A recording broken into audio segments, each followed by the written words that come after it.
one of the things that really impresses me about Raina Thiele is that she is a native Alaskan. She is from Alaska. Everybody needs to be like, whoa, she came a long way.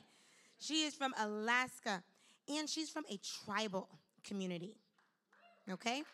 And what stands out to me of the things that I read about her is that she has maintained her identity throughout all of her travels, from being an undergraduate at Yale to a master's degree from Harvard to the White House, where she served under Obama as the Associate Director of Intergovernmental Affairs.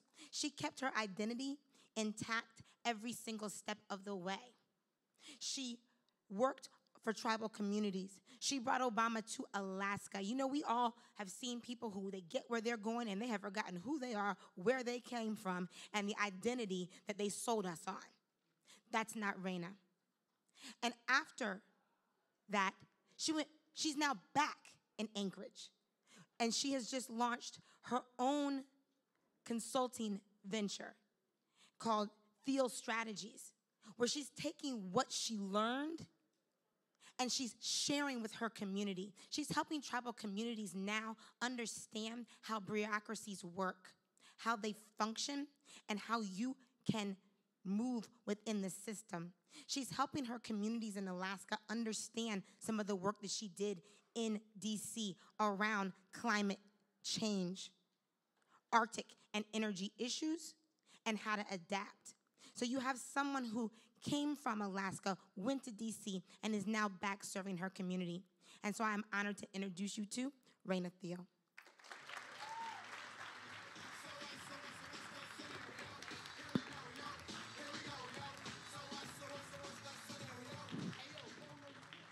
All right.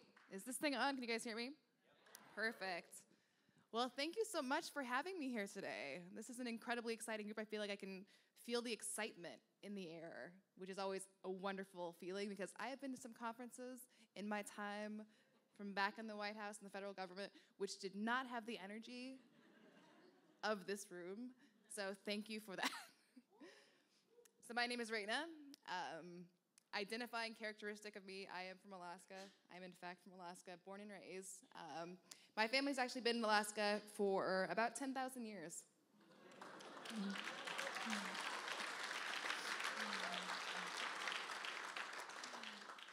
Which is a long time.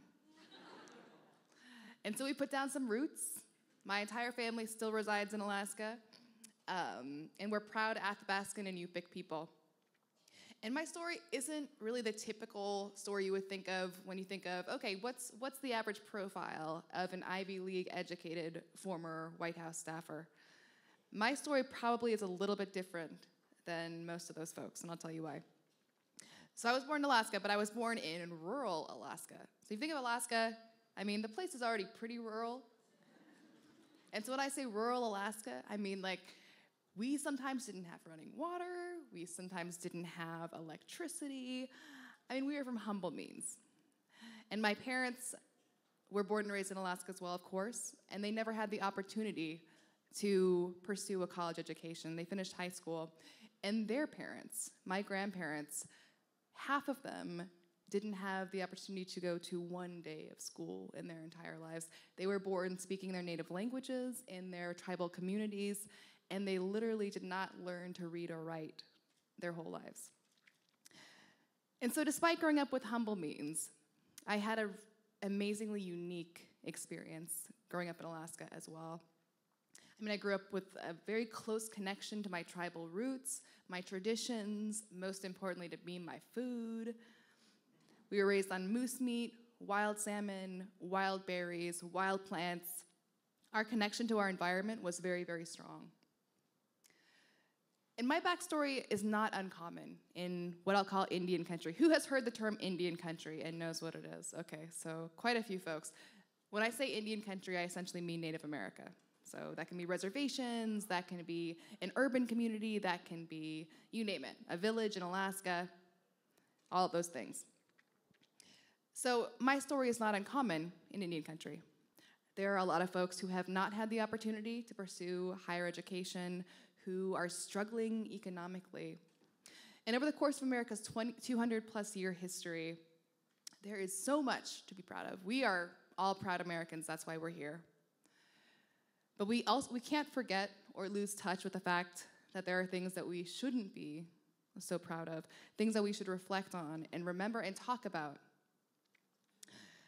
Over the past 500 years, tribal peoples in this country, and all over the Americas, in fact, have been forcibly relocated, assimilated, massacred, and actively forgotten in certain cases. And what does kind of exist out there in the realm of mainstream media oftentimes is completely inaccurate. It's seen kind of through this rose-colored lens a little bit.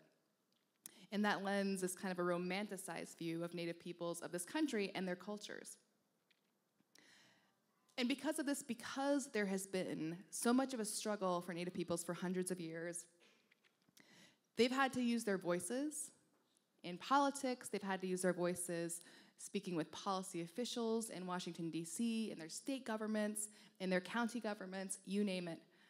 And they used those voices over decades and decades and decades. Despite the fact that there was very little economic development, they didn't have the funds to do things like give money to campaigns, things that are influential.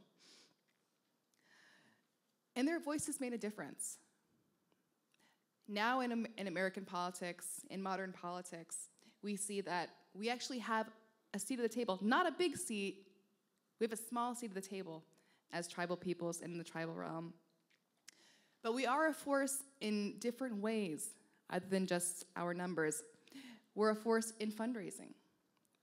We're a force in social media. There's actually an interesting story that happened a couple of years ago. Rebel Music MTV put out a video detailing the stories of Native youth around the country. And it was a short video, probably like a 20-minute episode, I believe. And when they posted that on social media, it just took off. It was the most liked, most shared piece they had ever posted on social media.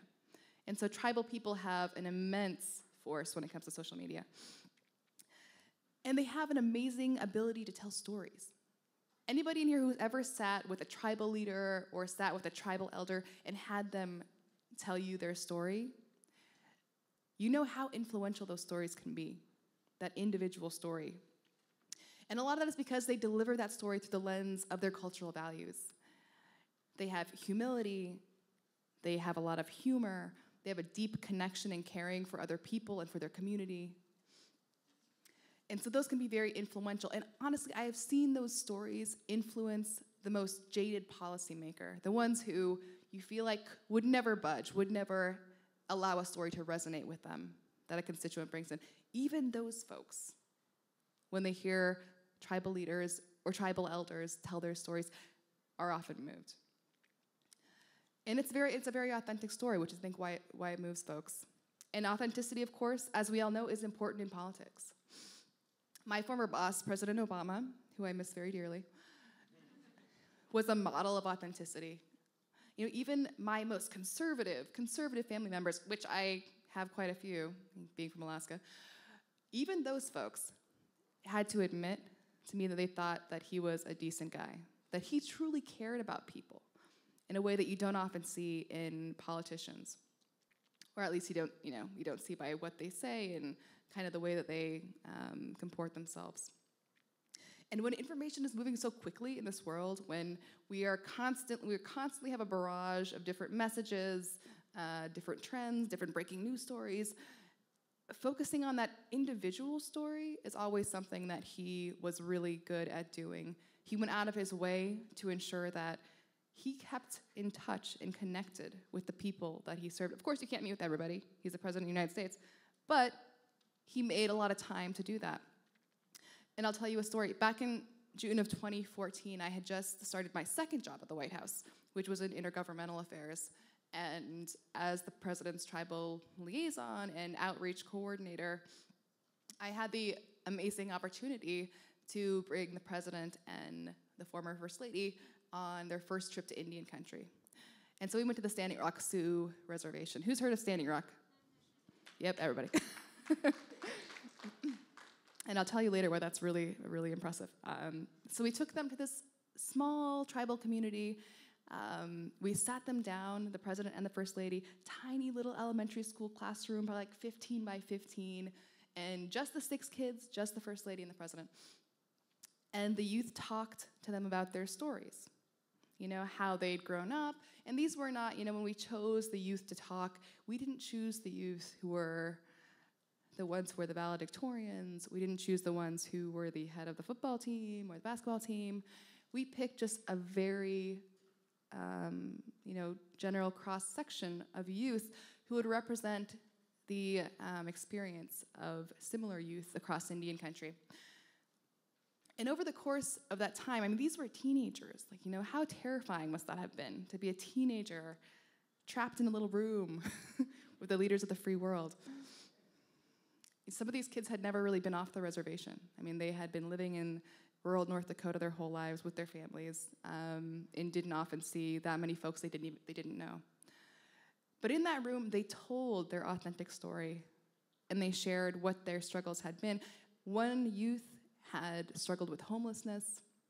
His father and his brother and he had lived in the high school gymnasium over the wintertime to keep warm.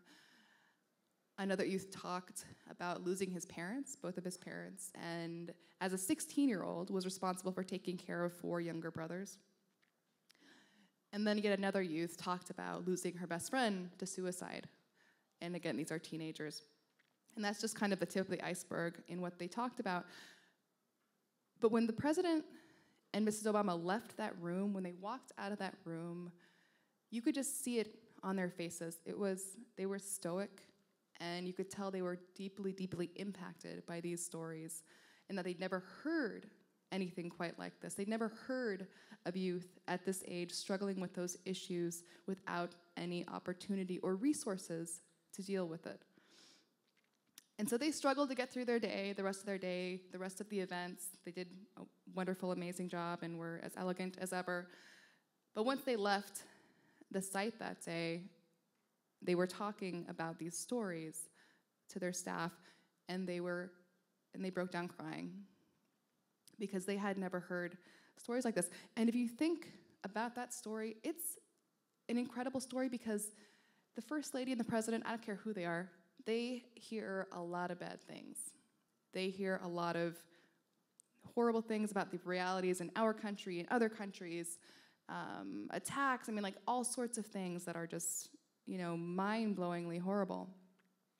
The fact that they never lost their authentic selves, they never lost their ability to connect with other human beings and to really care about that individual story. And I think that's part of what made President Obama such an amazing leader, was that he never lost touch with that.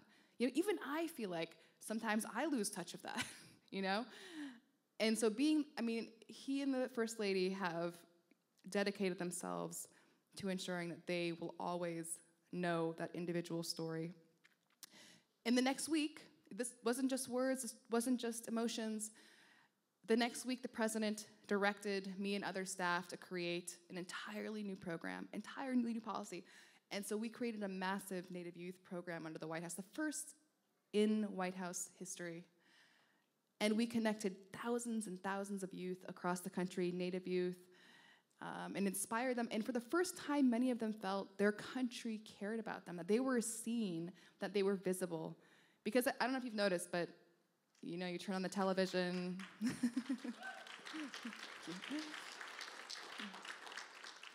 But if you turn on the television, there typically aren't too many Native people up there, or in the movies, or anywhere in mainstream media. But they felt that they were heard for the first time. And so that is how those authentic stories impacted somebody who is authentically listening and actually created something. And that's not the only impact of that. The other impact is that who you are listening to, or if you are listening authentically to someone, to their individual story, that is also going to have an impact on those folks. Those 6 youth who were in the room that day, 2 years later, noticed something in their community. They noticed that a pipeline company wanted to lay pipe beneath the Missouri River near the reservation. And for the first time, they felt empowered to fight back and to protest. And those 6 young people, those same 6 young people, they began to organize. They actually organized a run from North Dakota to Washington, D.C. to talk to policy officials. They gathered their peers, they gathered their high school classmates, and they ran all the way to Washington, D.C. And the reason they ran there was because they wanted to deliver the message that oil couldn't replace water, that water was life. Unbeknownst to them at the time, what they had started would snowball into a national movement that didn't just bring together tribal nations, it brought together a broad swath of Americans in opposition to the Dakota Access Pipeline.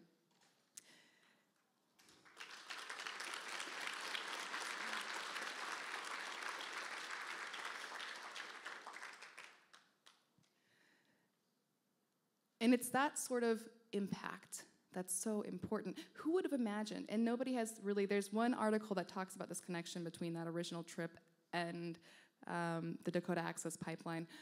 But it's just incredible to think that 1 hour, I mean, it's with the President and the First Lady, but 1 hour in a classroom with 6 youth could have that impact. And this exists on a smaller scale as well. Anybody in here who wants to run for office, I think it's so important to just ground yourself in those individual stories, lest we forget who we're serving. And I think it makes us better leaders, and it also helps to empower those who may not have as much as others. So why should you all care about tribes? I hope you already do. But if you don't, I'll tell you a little bit why. So why should we, as emerging leaders, as folks who will eventually run for office and eventually, hopefully, achieve office, why should we care? The first thing I'll say is because it's the right thing to do. Thank you. Tribes across America are a really small fraction of the total population. That's very true. But what we lack in population, we do gain back in being organized. We can create national movements. We have a massive social media presence. And honestly, the stories that come out of working with tribal communities are some of the most incredible you will ever hear. And as President Obama said at one Tribal Nations conference a few years back, we know that ultimately this isn't just a matter of legislation or policy. It's a matter of whether we're going to live up to our basic values. It's a matter of upholding an ideal that has always defined who we are as Americans. E pluribus unum, out of many, one. Thank you.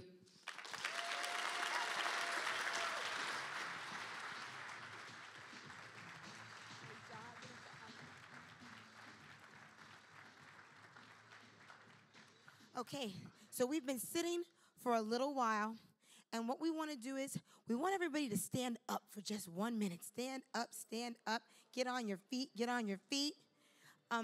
Okay, come on.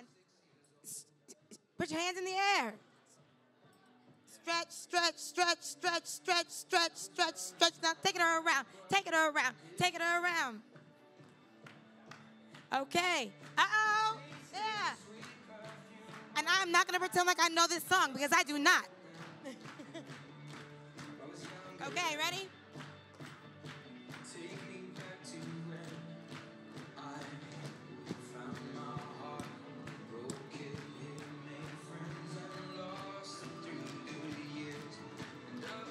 Here.